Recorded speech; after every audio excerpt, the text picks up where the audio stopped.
Zoe. Zoe is our lovely pianist today, so for me it's always a luxury to have an accompaniment, because otherwise I struggle with technology, which is I'm not so brilliant at. So I'd like to welcome everybody today.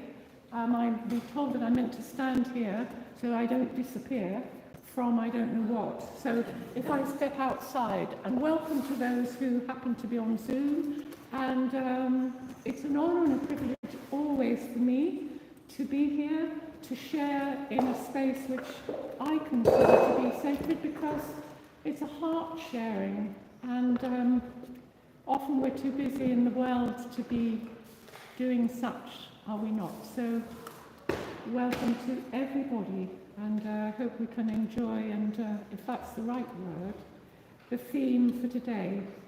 I'm going to begin by lighting the candle, so I'll have to disappear from here.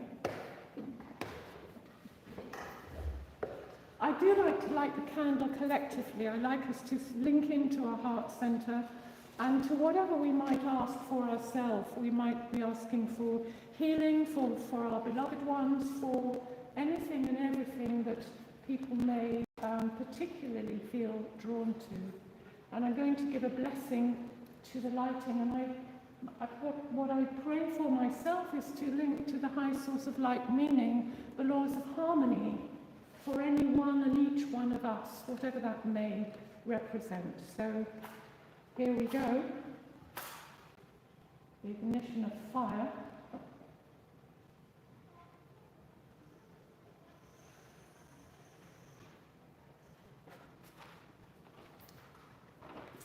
And the blessing here is a prayer from Jaden Jewell, and it's, behold this body, the sacred vessel of my soul. Behold this mind, the sacred conduit of my light. And behold this heart, the sacred chalice of my life.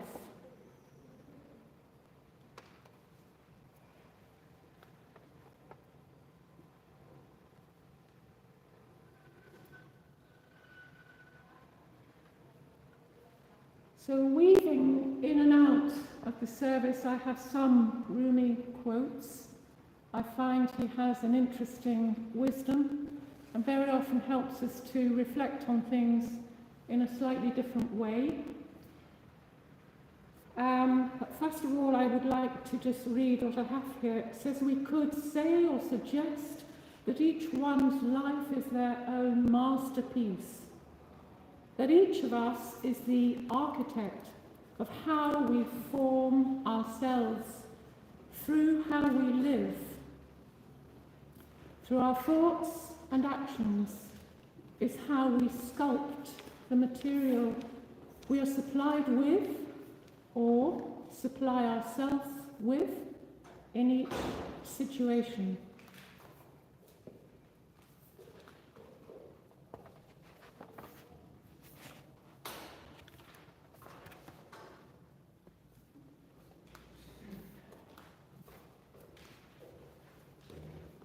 And I've just got my eyes on a Rumi quote here, which says, what hurts the soul is to live without tasting the water of its own essence.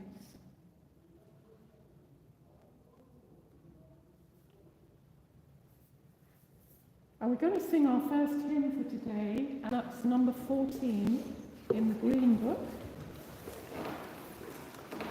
And if we can stand, that's great, and if we can't stand, that's fine.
There it is. I always find the words of these hymns can be so beautiful, but perhaps we don't even need to say anything else. We could just stand and sing with beauty. So there's a master known as Rabindranath Tagore who said the following: I slept and dreamt that life was joy. I awoke and saw that life was service. I acted and beheld that service was joy.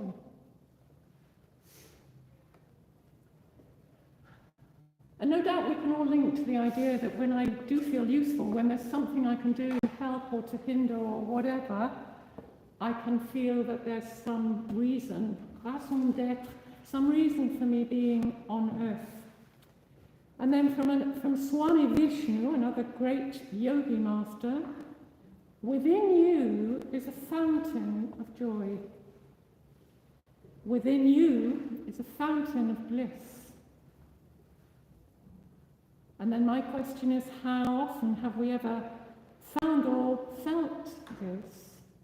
And perhaps all of us can say, well, in different moments, we have felt and found it. I can remember many years ago, I used to be a children's nurse in my very young days, a nursery nurse, and I was working in a maternity hospital for a while, and they invited me down to witness the birth of a child, the birth of a baby.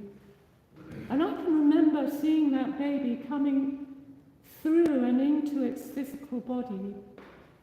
And I was on a high for about 3 days. I didn't need anything else.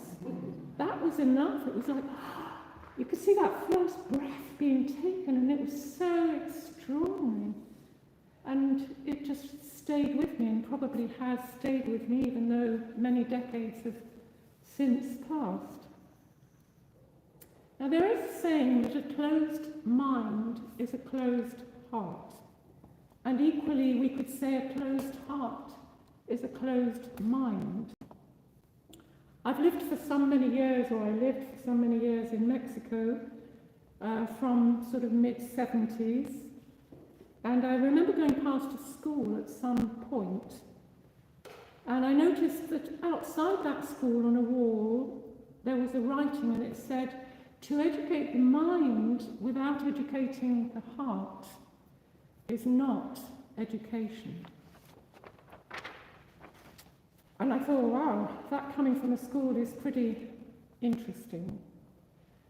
And then we talk about kids that when they come to the age of whatever, 6 or 7, they reach the age of reason. Does that mean that we become purely intellectual? Does it mean we shut our hearts off to our feeling body? So Mexican people kind of shoved me into this very acute training of linking to my own feeling body, my own emotional body. So I found that saying to be very insightful, and coming from a school, so we could all ask ourselves, what was my school life like? What happened to me when I first began, at school? I remember my own so-called schooling was pretty scary. It was of a religious order, and we were threatened with hell. There was quite horrendous punishment, physical punishment. So I learned to live in fear and dread, and I just, in the end, didn't want to know anything about that word God. It was like, what is it we've learned? And if we have closed our hearts, we can always ask ourselves why. Have we been hurt? And what has happened to us? Because when we look at children, I love to look at these kids that are running, that are very innocent, or some child who's just beginning to learn to walk, and they fall over and they get up again, and and we are all that. We are all that. It doesn't matter that we are supposedly adult, but the child still resides within us, does it not? So I have a question here. Have we become bitter? Have we become sad? Have we become angry? I was commenting to Fanny earlier today, do you feel we have to apologise if we cry? Is there something wrong with me because I managed to discover an emotion? It's not that I'm asking everybody to be crying all the time, of course not. But just to be able to honour our feelings. When we can honour our feelings, we can create enough space to ask ourselves, with whatever we're living and whatever we've lived, what is the lesson contained here? What has been my understanding? I was married in Mexico, which was not the reason I went, and it wasn't the reason that I'm not there now, but it was a 7-year process of a lot of learning, and that was my question. In the end, it was, and what am I learning? And years later, when I've restored a little bit myself, or a lot, I can think of so much that I learned, apart from a wonderful Spanish. I learned so many things through that very intense marriage that was 7 by 24 or 24 by 7. So I think it was equivalent to 21 years, perhaps. Anyway, each one of us, what has been my career, what has been my study, who have I associated with, where have I travelled? Always that question, what have I learned? What have I learned? What am I learning? What do I need to transform in myself so I can reopen my heart? And there's another writing from Rumi, says we need to break our heart many times for that heart to open. And I often find that it is at funerals, actually, when we can have our hearts much wider open because we're touched and because we can hug and we can allow our feelings. Somehow at funerals it is allowed, isn't it? And maybe at births too. So we're going to sing our second hymn now, which is 202.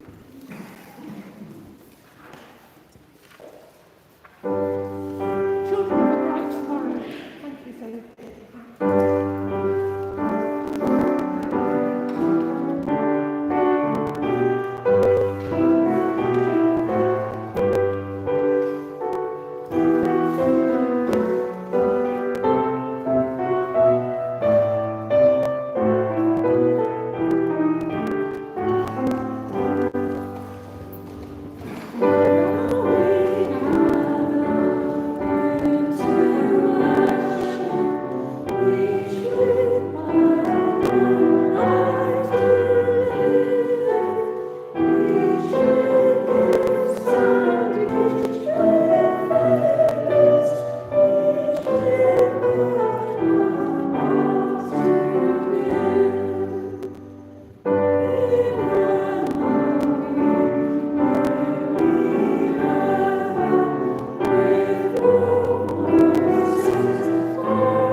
And we are the star, and we shine. And we've forgotten. Many of us have forgotten that we're not just nothing and no one. We're here because we sowed a seed, we designed our life, and then, in my way of expressing things, spirit comes into matter. This is the matter. And John O'Donoghue talks about this as being our only clay home in this universe. We are that matter, and we are also that spirit, or that subtlety, and perhaps we're here to awaken and to remember. And by the way, we do say that in the Unitarian Church, we don't have dogma. And anything that is said here are not acceptable, transform it into your own language, into your own preference. None of us are here to indoctrinate anybody, but I can't express other than what's coming out of here. So let's come together again in our hearts. I'm going to make another quote here from Paul Farini, who for me is another very beautiful, wise soul on this planet. He has a book called Unconditional Love. He has many books, but this is particularly one. And he said, forgiveness is the only gift that asks nothing in return. The only gift that can be given and received without guilt. The all-encompassing love that lies beyond the door is incomprehensible to us now. May we be willing to look at every painful and unhelpful thought and let it go, learning to let go. When peace comes into your heart, the door will open and the veil will be lifted. And I've got here a note that this too may come and go, because I'm sure all of us in a given moment have felt joy, have felt beauty, have felt peace, have felt many beautiful things. For me, tears are not only about sadness, tears can be because I feel touched by the beauty of creation. But that feeling can come and go, so then we can think, oh my God, I'm on my own again, and we can feel very often like that, can we not, in this universe? It's like, oh, I'm all on my own, and we forget. And because the veils don't allow us to see beyond the veils, what I'm learning and what I've learned in my own life is that we're surrounded by beings who love us and who hold us and who walk with us. You know that saying about footprints in the sand, and when I was at my worst, there was only one set of footprints and you abandoned me. And we know that the answer is, well, actually, I carried you. I carried you.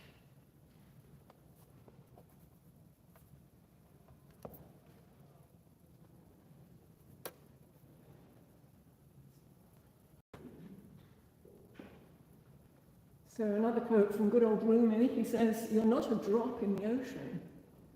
You are the entire ocean in a drop. And I follow somebody who I've grown to really honour, is Thich Nhat Hanh. He's a Zen master. He left the planet back in 22, Vietnamese. And he says, when the wave leaves the ocean, it can feel sad. But when the wave realises that it is the ocean, that it is the water, all sadness goes. And it can be the same with the breath. The breath that breathes for us is in the whole surrounding universe in one form or another. So these are just thoughts that I'm throwing out there, and it's, in a way, it's what has been my own survival, learning how to be in this planet, in this body, in any given moment. Now, I'm going to tell you a story. I do like stories. I won't ask you to be here for the whole day, so I shall hurry things along. Now, this story, because the title of this service is The Light Shining Through the Fissures. And I've been very interested latterly. I'm not at all trained. I've just been reading information about kintsugi. So I'll come to that probably at the end of this story. And this story is about a Zen monk in Japan, and from many centuries ago, sort of, I don't know, 14th, 13th, 15th century, something like that. And the story is about a great emperor who owned his wonderful, magnificent palace and his courtiers were there, and he had a magnificent vase or urn, whatever we might call that, which was ancient and very intricately adorned. And then one day, this vase was knocked over, and many fragments it became, much to the distress of the emperor and of the men. So they gathered the fragments, and then they started calling in the most skilled or important potters of the land. And the first potter came, and his job was to bring that urn days together again. But when he'd finished, people were not satisfied. And so in those ancient days, it was off with his head. And then they called in the next potter, and the next potter, and the next potter. I think if I'd have been a potter in those days, I might have gone and hidden somewhere so as not to be called in. And they all failed, and they lost. The price was to lose their life. Off with their heads. What days we've lived, and we can think of human cruelty, which isn't new. It isn't new, is it? We have a history. We have a great history. And maybe it's because we haven't awakened a consciousness to know that everybody feels. We feel, they feel, animals feel, plants feel. It's all part of awakening a consciousness, is it not? So finally, they knew of this Zen monk who lived in a cave. He was a hermit. They had an apprentice, and they called him in. So he came in with his apprentice. They gathered the pieces of the vase, the vase, the urn, whatever we call it, and they went back to their cave. And after various weeks and months, the urn was restored. And the apprentice saw the urn and the wonderful work that had been done, and greatly praised the Zen master. Of course, had been there helping to some extent. And they were ready to take the urn back to the emperor.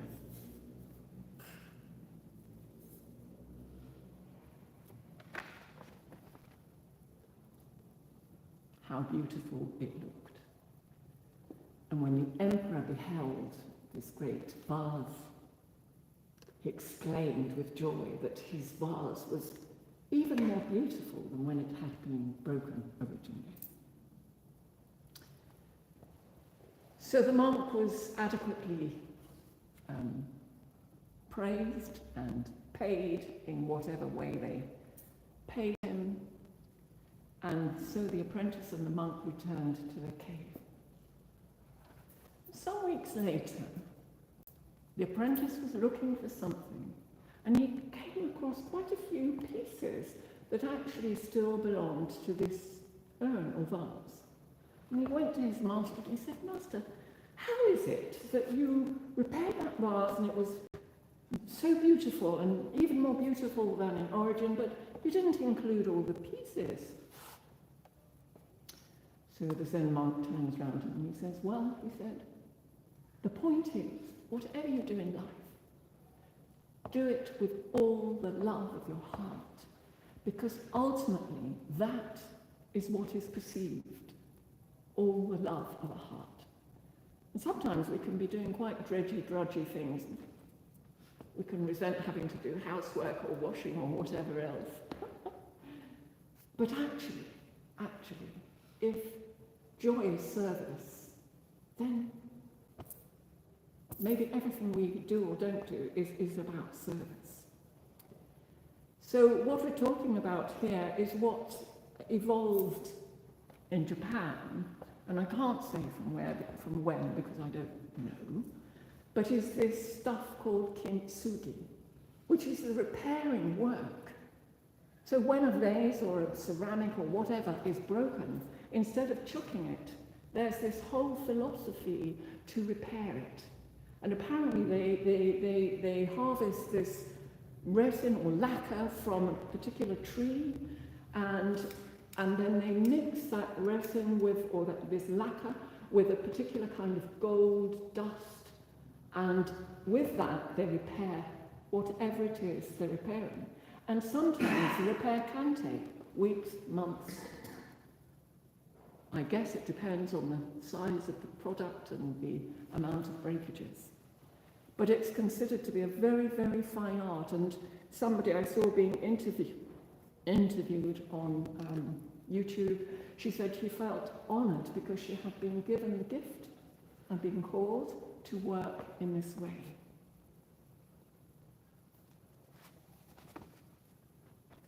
I have my script here.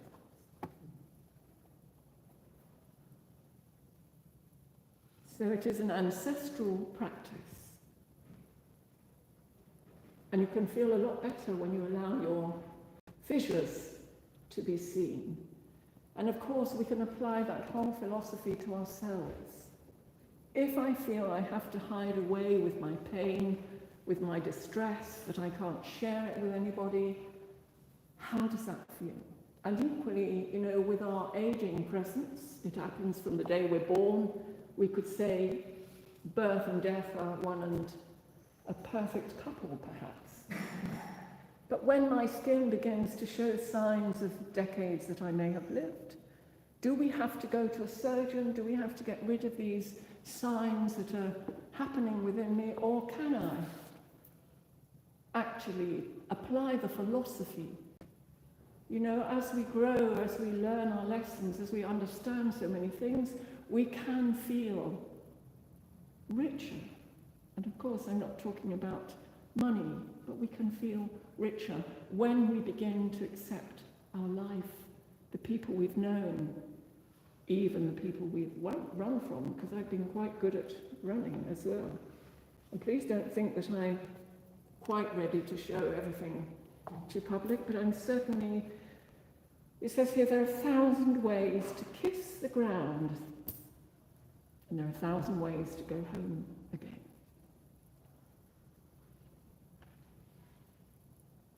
With every breath, I plant the seeds of devotion.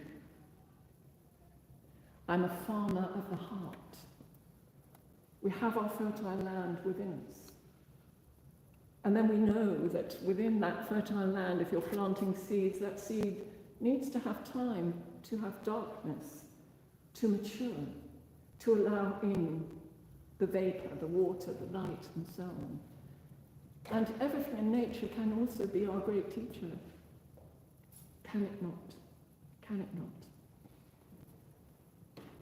Thich Nhat Hanh was exiled from Vietnam after the 2 wars. He established a place in the south of France where in one of the many fields they had sunflowers. And he said, if you come here in March or April, you'll say to me, there are no sunflowers. But he said, if you come here in June or July, you will see that those sunflowers have all blossomed and grown and are showing their beauty. So when I was a child, I would like very much to have had a magic wand to have made everything better, especially for my mother. Well, it wasn't my job, obviously, but that was a wish that grew in my heart. I wasn't very comfortable with difficulties, I must say.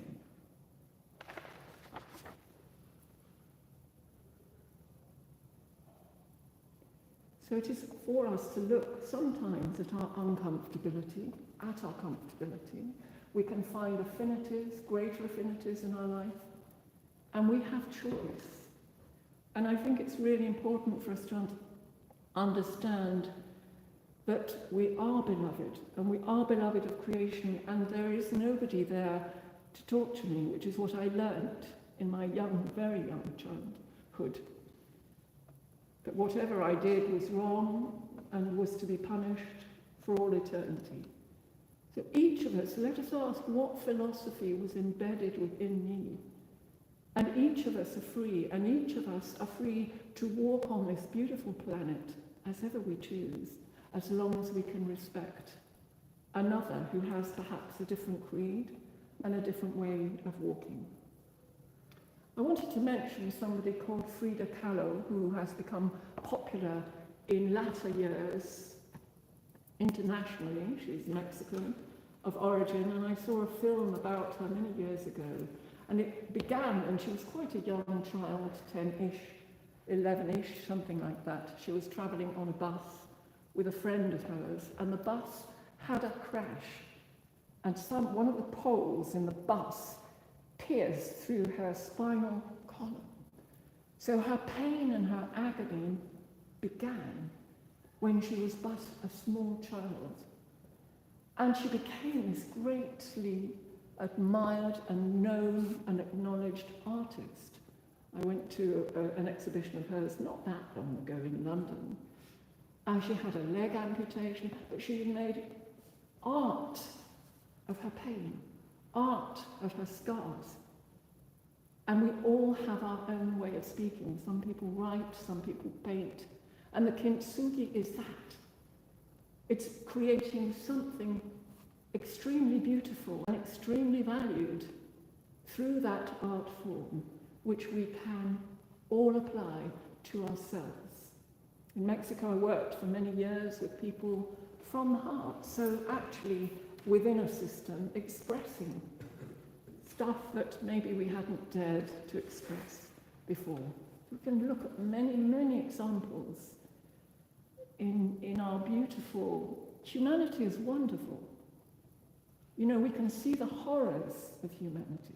We can see the suffering which is caused, and we're seeing on the news day by day, to children, to women, to all peoples. But that's not all there is, and do we only hear that? And can we find a balance and also hear and see the extreme beauty? There's incredible compassion held within the human heart. But as Rumi says, sometimes it needs to be broken many times for our beauty, for us to discover our own beauty. And of course, we're not talking about the physicality. We're talking about, for me, it's about the spirit that we all are. We're going to sing our third hymn.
quote here from Martin Luther King, who Thich Nhat Hanh linked with very much so in the 60s. And it says here, we must evolve from all human conflict, a method which rejects aggression and retaliation. The foundation of such a method is love. So we remember what that Zen monk said, how come this looks so beautiful and you didn't use all the pieces? He reassembled it with love, which can be incredibly inspiring when we can really feel it. I think we're going to have a little bit of a short break. Let's have a few minutes of silence for ourselves.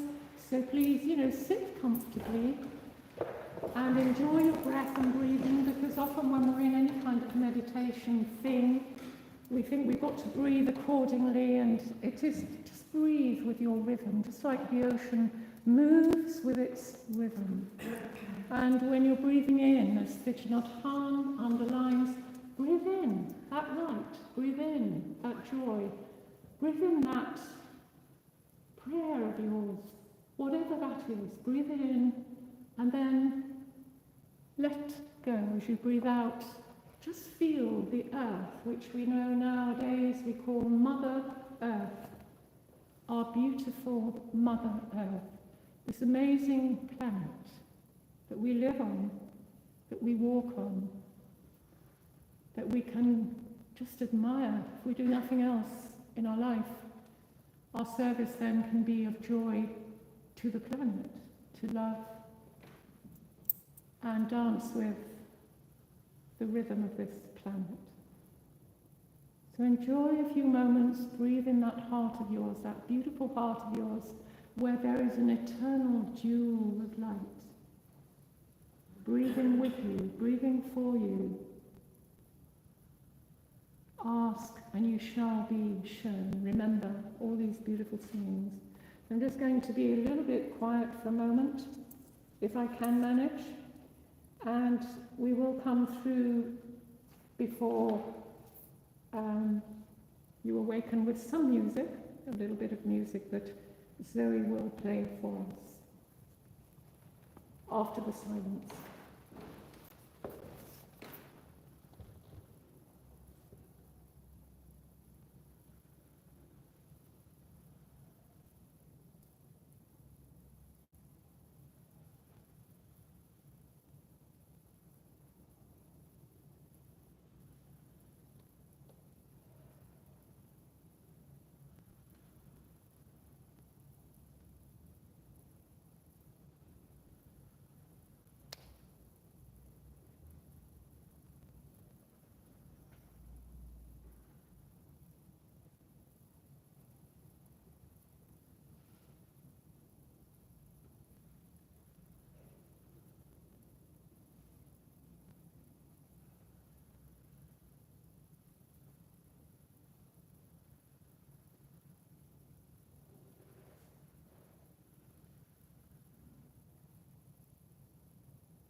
lovely. We have a privilege, don't we, to have that beautiful being playing the piano. Now there are a couple of bags which are going to be handed around. It is our offering, so we just ask for if you want to put something in the bag, which would be, I don't know, cash or card or whatever, but just quietly do that, and if you haven't anything with you, that's fine too. You know, it's just to help with the general upkeep of everything that happens in this amazing building here in the middle of Brighton. We come outside and it looks like some Egyptian temple, doesn't it? It's like, well, what is this place?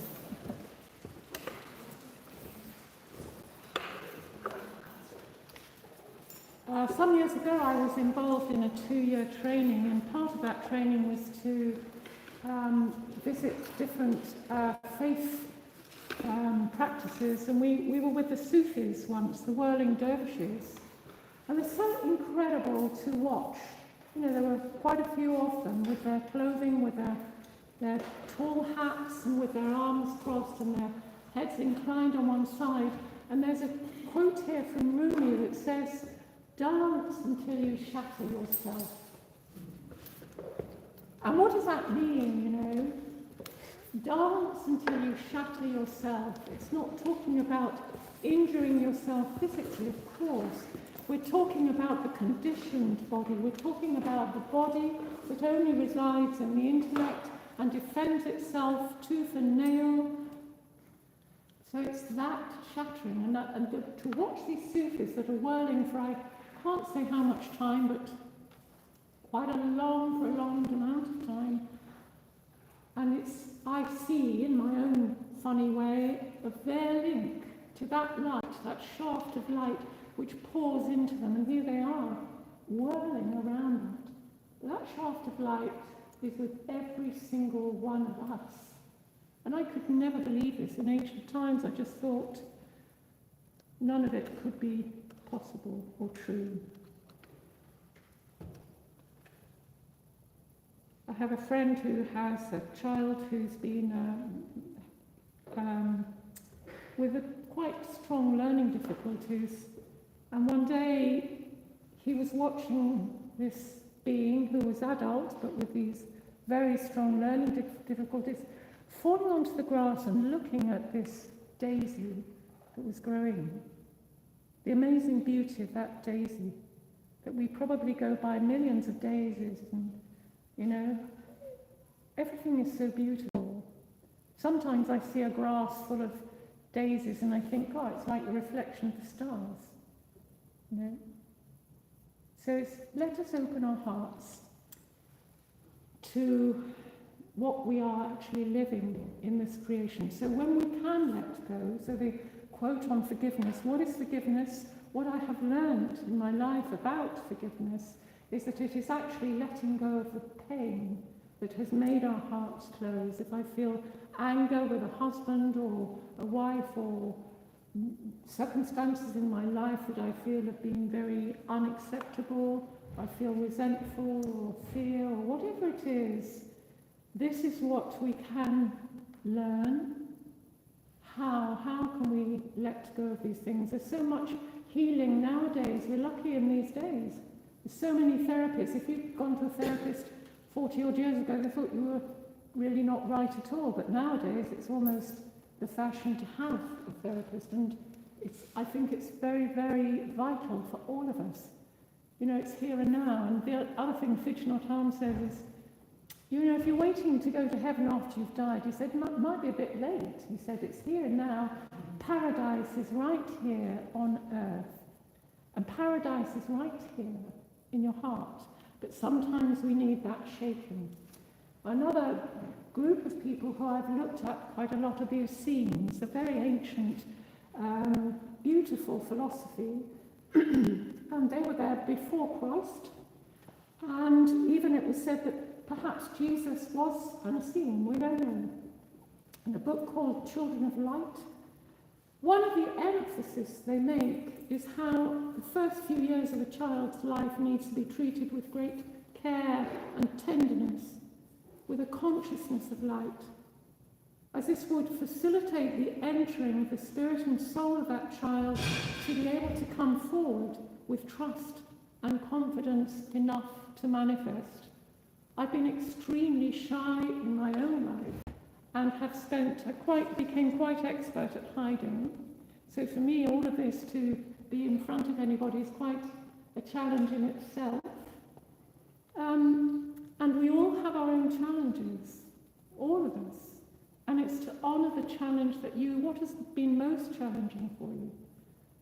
So it's not about beating ourselves up, it's about expressing that love and tenderness. And that child still resides within us, and that child is innocent and pure. Can we dialogue with that child? Because that child can really touch us. That child is innocent enough to love us and touch us as nobody else can. It's about accepting our difficulties, but not lying down. It's not about being passive.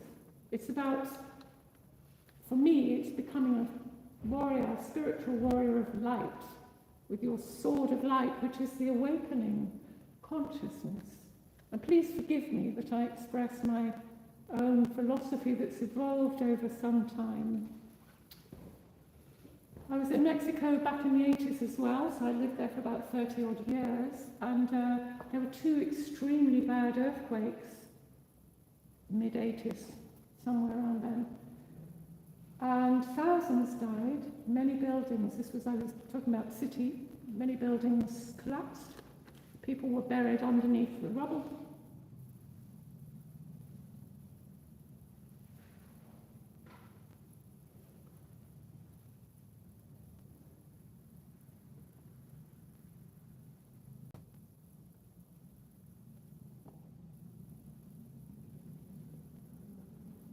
And the wonder, international teams came in, pouring into the country to help, to unbury, to support. And we were there, hopefully trying to translate when needed, getting rolls ready, stuffed with goodies. So that humankind, when push comes to shove, in times of emergency, is magnificent. And we need to remember, inside of us is magnificence, is beauty, is love, is divinity. Is the coming together. If we talk about Mother Earth and Father Sky, for me they're a divine union of creation that is within us. And nobody is persecuting us. We are the master architects of our life.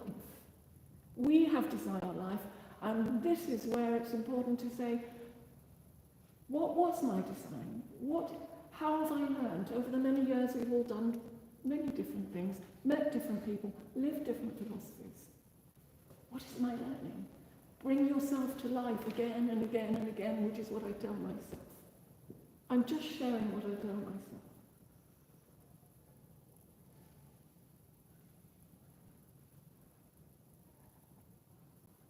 There was another woman, wonderful woman called Betty Eady.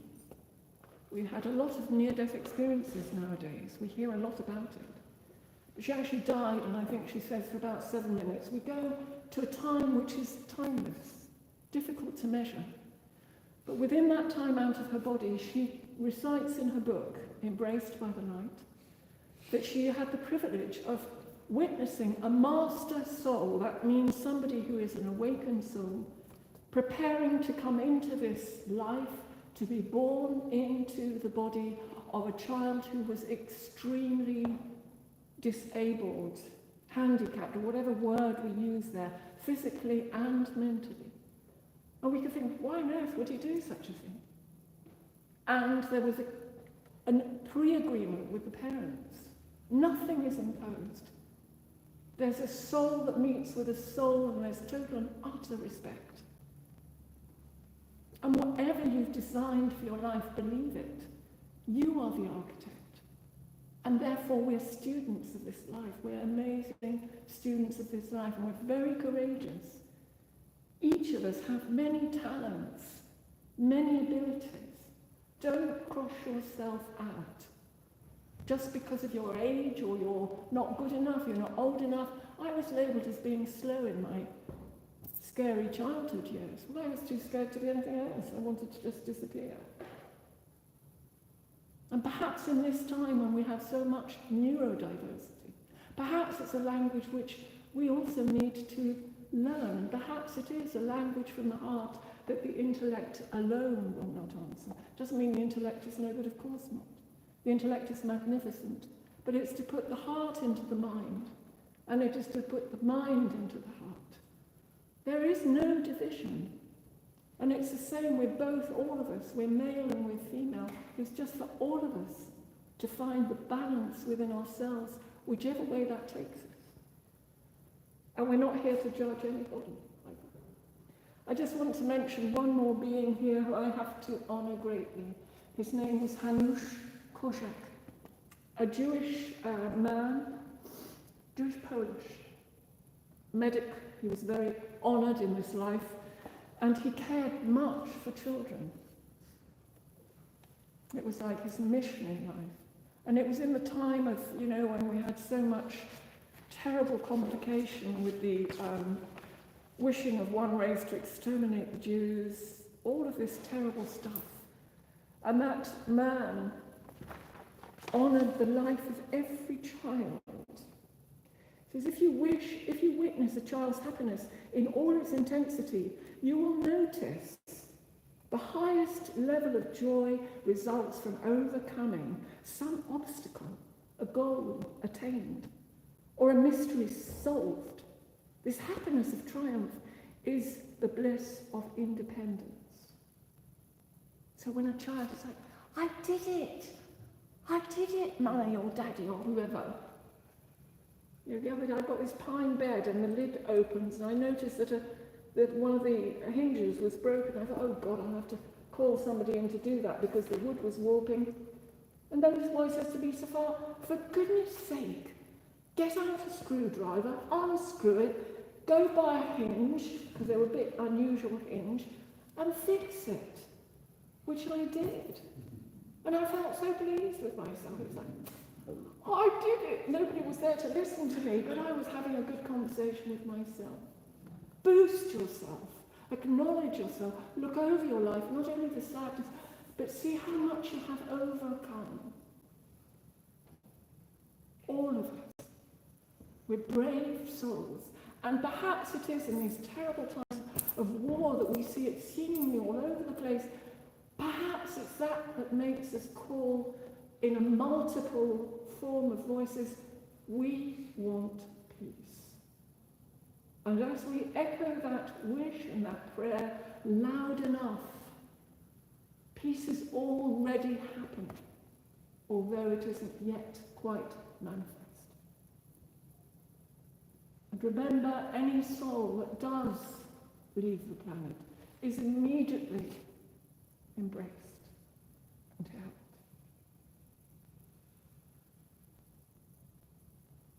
We need to remember, all of us.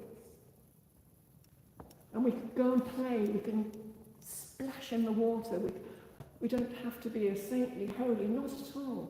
Let's have a vitally alive life, respecting all souls. So we're going to sing our final hymn today. Thank you, Sadie.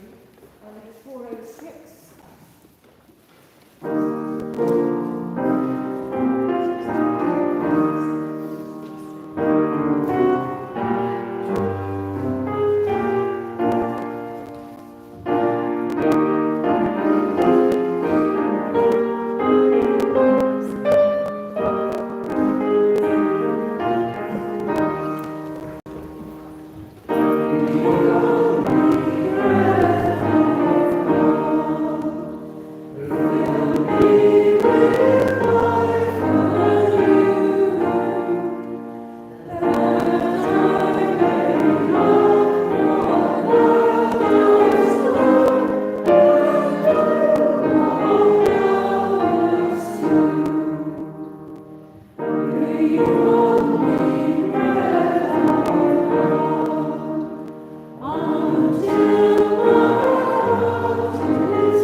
much, and for me, that breath of God, I don't need to be in church or not.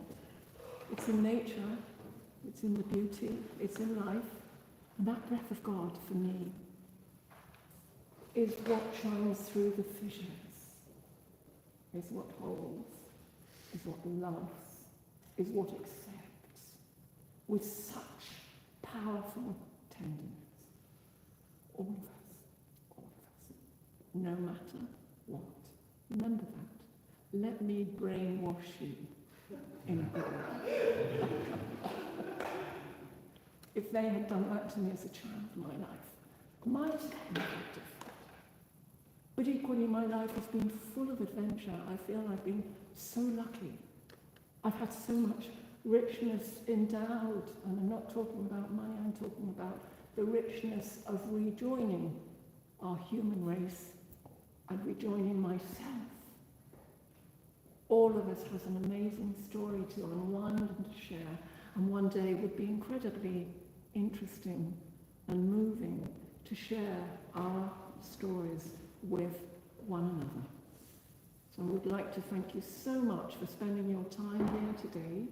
And we're just going to listen to a little piece that Zoe's going to play for us. And afterwards we will enjoy, I believe, some teas, coffees, or whatever one may wish. So just a little bit of music first. Thank you.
Many thanks for your generous donations. And I would just like us to join in our hearts, each one of us, make your own wish, make your own preference to where we may send this light. Energy follows thought, remember that. We may wish for whatever. At the moment, I think I would be asking for peace and love and honour in our planet. But each one, whispering your heart, your prayer, and we send this light to wherever we all feel.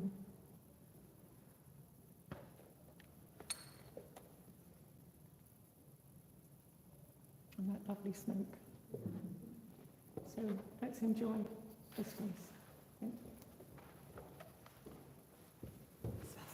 That's good. Oh, I'm so sorry. I'm hopeless, aren't I? There is notices here. Thank you. Thank you very much, Safar, for the service that you've led so beautifully this morning. Thank you, Zoe, for the music and the cheerful ending. Thank you, Pete, and probably Fanny as well, for setting up. Thank you, Helen, for doing the teas and coffees, which will be coming in a moment on this Vegan Sunday. So, just a few notices from Jennifer here. On the 15th of June, there's a solstice service, so you're invited to bring a poem, etc. I think what she means by etc.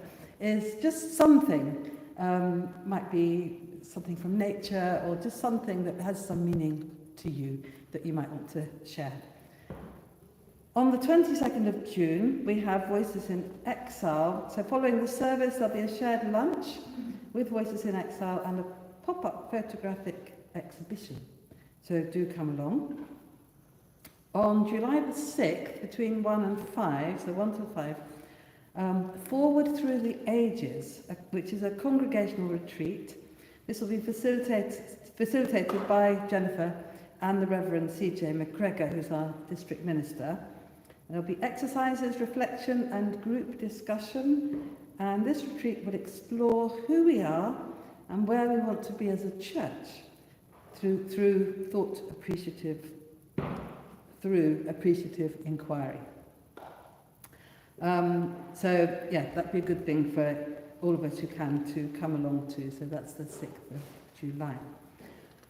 Friday lunchtime concert this Friday is at 12:30. Pianist Rachel Fryer, she's presenting her programme, which is Piano, Blues and Other Colours, exploring music primarily from the early 20th century, influenced by jazz and light music. Then, on Wednesday this week, we have Music and Silence. And so at 12:15, Pamela will be on the piano, and at 1 o'clock, there'll be quiet reflection with Brian. Be there. Brian's going to do it. Jennifer's on holiday. So, yeah, there are some cards there if anybody would like to purchase them. There's a card reader there. Today we need to vacate by 1 o'clock. I would say 12:50 to be on the safe side, but that's just me. So we have our final fringe event of the year, and there are going to be 3 car loads coming, so the car park needs to be clear as well. Next week will be a congregational service, which will be held by Brian. So do come along to that. And yes, do stay. In a moment, I'm going to get the red canister, which is for Night Stop. So if you'd like to give any contributions for that charity, which we're supporting, please do. And thank you for all. Goodness me, I've just seen. Sorry. Thank you for all contributions. And have a good day. Oh. I just saw my face on there. I think it's a bit weird.